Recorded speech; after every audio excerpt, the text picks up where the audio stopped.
Hello everyone, welcome to Global Government News. Today's Monday, January 24th, 2011, and I'm Darko. Welcome to part 3. This is the final part of the War on Terror, Liberty, Sovereignty news segment for today.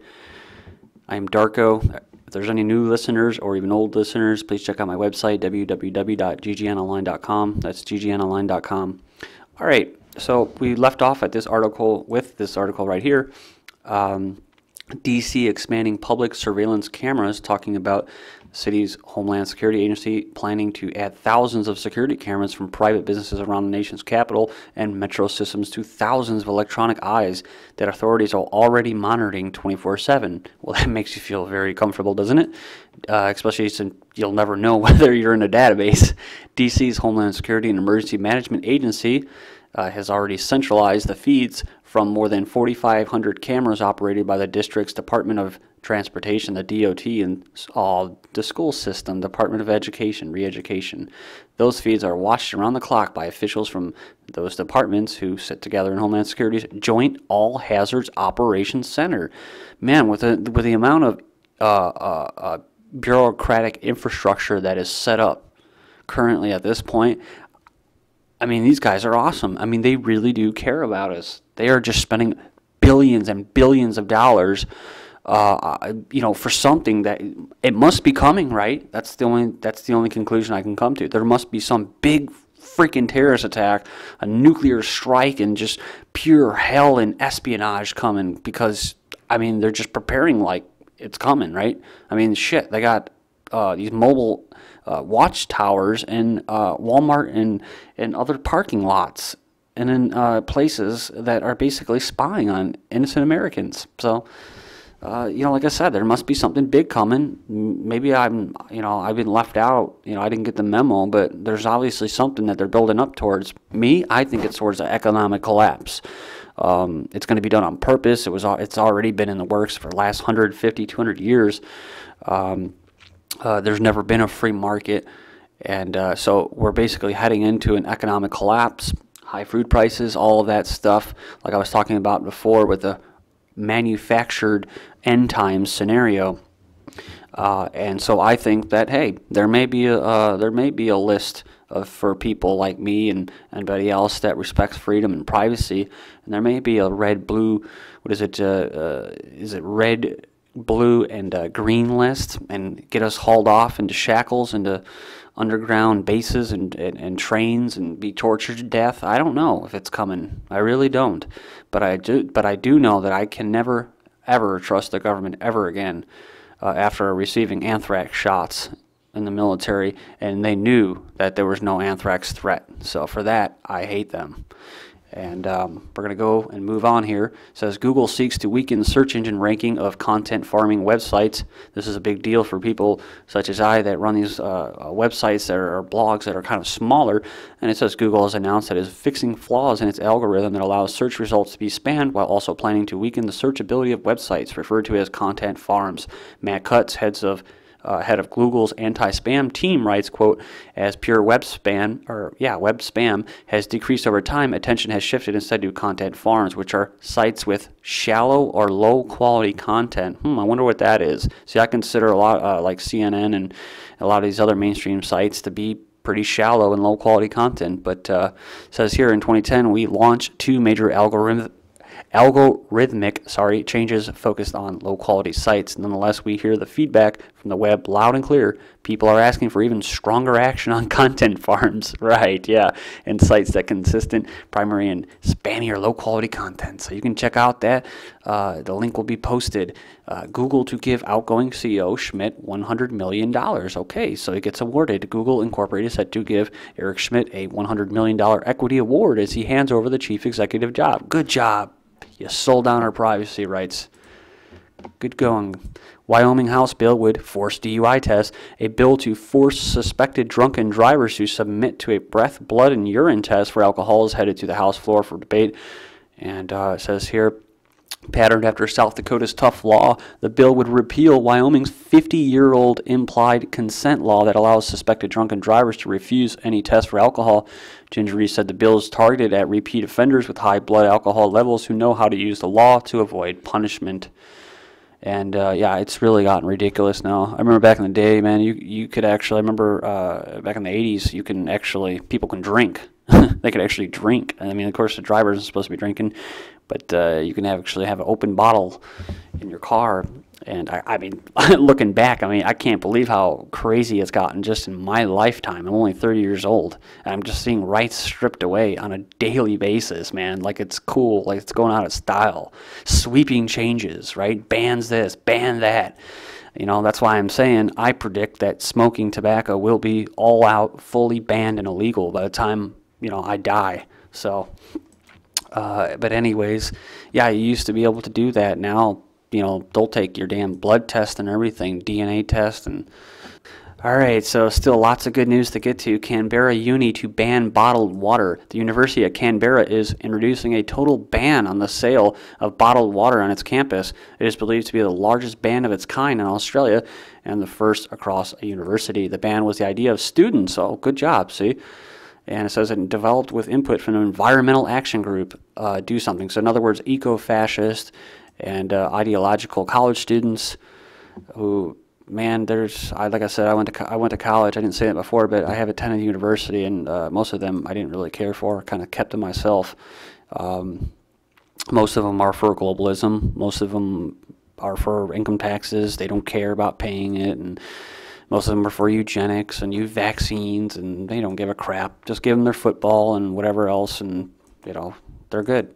Smoking should be banned. It says call to ban smoking in city malls. Okay, smoking should be banned in Perth, Murray, and Hay Street shopping malls, the country's peak anti-smoking lobby group says. And so you can check out that. Link will be posted. It says here, 2/3 of Washington police, I'm sorry, yeah, no, this is Perth, so 2/3 of police want a total booze ban for public events like Skyworks. It said 2/3 of police support a full drinking ban at major family events, including the Australia Day Skyworks, to quell antisocial behavior and drunken violence, a landmark survey has found. So next up is we still have a lot more bans to cover.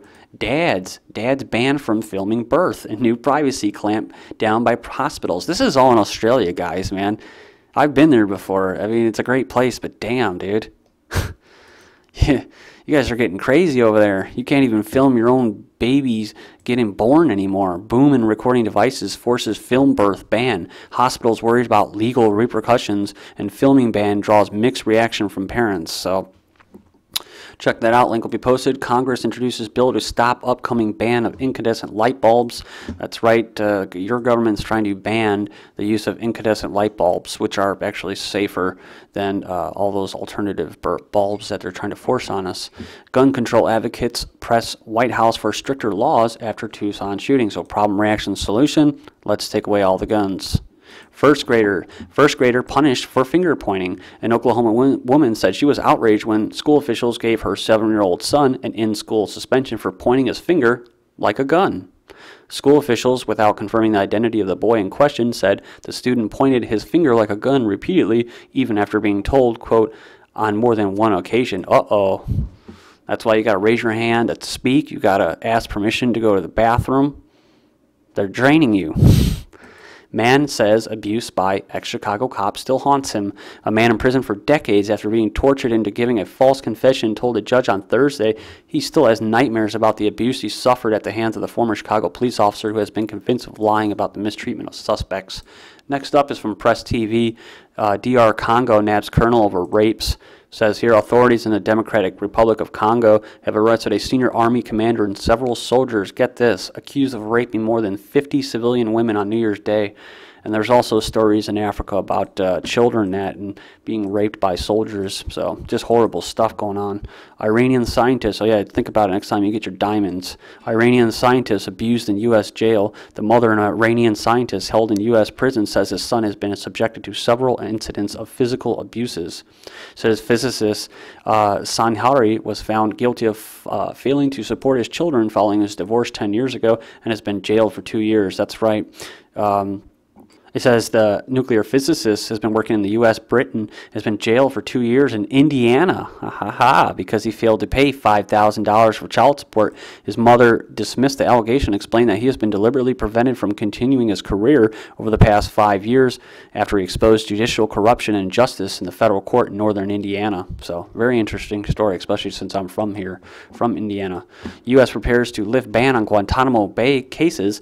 The Obama administration is preparing to increase the use of military commissions to prosecute Guantanamo detainees, an acknowledgement that the prison in Cuba remains open for business after Congress imposed steep new impediments to closing the facility. So that's right. Remember, Obama said, I'm going to close Guantanamo Bay. So it's already, 2 years in, and it's still up and kicking. Torture, homicide, rife in U.S. prisons. The ACLU has released new documents revealing widespread abuse of detainees in U.S.-run prisons in Iraq, Afghanistan, and Guantanamo Bay. High Court okays reopening of Israeli Gitmo. This is bad news for some people. Israel's High Court has approved the continued use of the secret interrogation center for the incarceration of Palestinian and Lebanese prisoners. Former spy with agenda operates a private CIA, and it says here that he runs a network of spies. Over the past 2 years, he has fielded operatives in the mountains of Pakistan and desert badlands of Afghanistan. Says since the U.S. military cut off his funding in May, he's relied on like-minded private donors to pay his agents to continue gathering information about militant fighters, Taliban leaders, and the secrets of Kabal's ruling class. So, link will be posted in the video's description. Check it out. It says high-ranking members of U.S. military, part of Knights of Malta, Opus Dei reporter claims. Veteran investigative reporter Seymour Hersh has broken some massive stories in his day, but uncovering secret societies within the highest echelons of America's military would probably be the biggest of his career. So you can go down here and see that quote. And Hersh is quoted as saying, they do see what they're doing, and this is not an atypical attitude among some military. It's a crusade, literally. Hersh reportedly continued. It says they see themselves as the protectors of the Christians. They're protecting them from the Muslims, as in the 13th century, and this is their function. He added that members of these societies had developed a secret set of insignias that represent, quote, the whole notion that this is a culture war between religions. So you can check that out as well. U.S.-backed bioweapons lab irks Kazakh opposition. The Kazakh opposition voiced alarm Tuesday over comments by the U.S. ambassador revealing that the U.S. intended to help the republic build a, quote, dangerous biological pathogens facility in its largest city, Almaty. So it's moving on to Iran. Big powers leave Iran nuclear talks empty-handed, and this is what the mainstream media will tell you. World powers failed to prize any change from Iran in 2 days of the talks on its nuclear program with the EU and U.S., calling the discussions disappointing and saying no further meetings were planned. Next one up, Iran nuclear talks avoid collapse. Talks between Iran and the world powers seeking to persuade the Islamic Republic to curb its nuclear program came close to collapse on Friday, but would resume on Saturday, a Western official said. So let's get the Iranian side. Iran is always open to talks. Okay, so this is the Secretary of Iran's Supreme National Security Council says Tehran is always ready for talks with the 5 permanent members of the UN Security Council plus Germany.